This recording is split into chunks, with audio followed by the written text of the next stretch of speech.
Hello, today I want to talk a little bit about a scissor jack. I picked one of these up for a little job that I needed to do, but most cars come with this sort of jack also.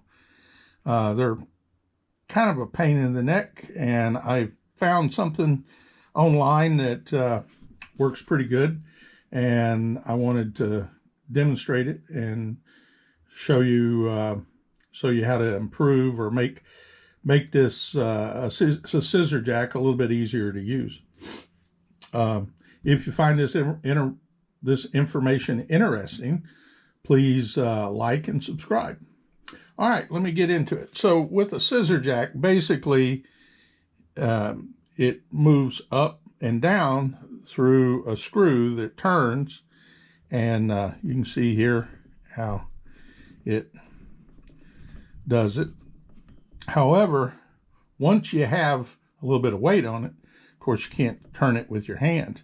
And what they give you is this little setup right here, which you have to put together like that, insert it into these two holes here, and then you can crank it. And it'll look something like this, like so.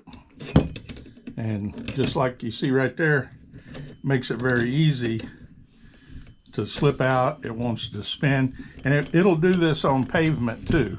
It won't just do it here on this slick surface. All right, so it's a real pain in the neck, and I started looking for a way to do it a little bit better. And what I found was this little adapter from a company called Tonda, but they make a few other brands make them. I'm sure they're pretty much all made in the same factory.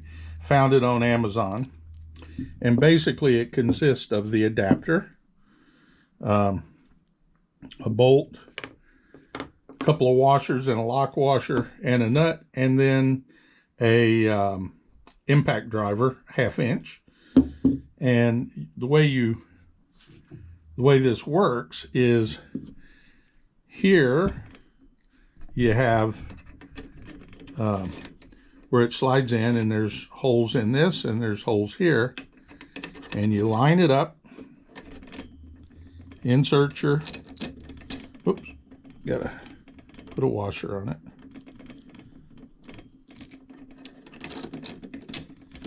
Like so. Add another washer, your lock washer, and then your nut. Screw it down to where it's snug, and then you can take your 11/16 wrenches and tighten it up.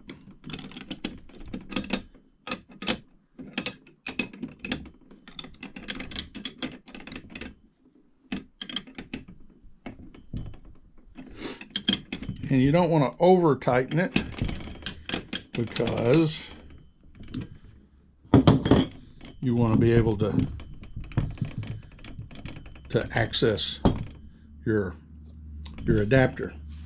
Now, you can use the hex, or excuse me, the socket adapter in a drill, and you can put it in like so, and then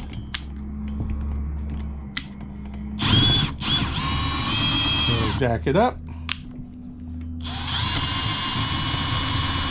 or take it down. Or if people don't normally have one of those in their car, you can take your tire iron, and the same size, which is 13/16, that fits on most lug nuts, is the size of this, and you can turn it like so. And once you get it up to a certain height, then you can use the arms that come out to keep turning it. All right. So next, what I'm going to do, now that I've shown this to you, we're going to go outside and I'm going to show you how it works in reality.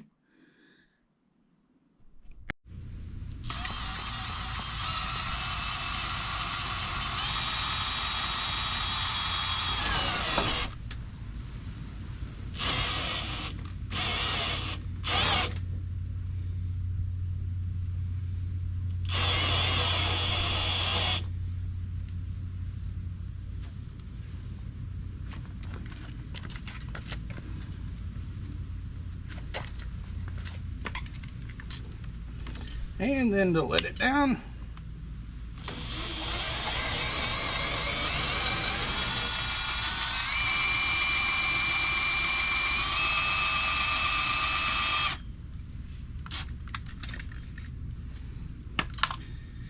And it just makes it a whole lot easier.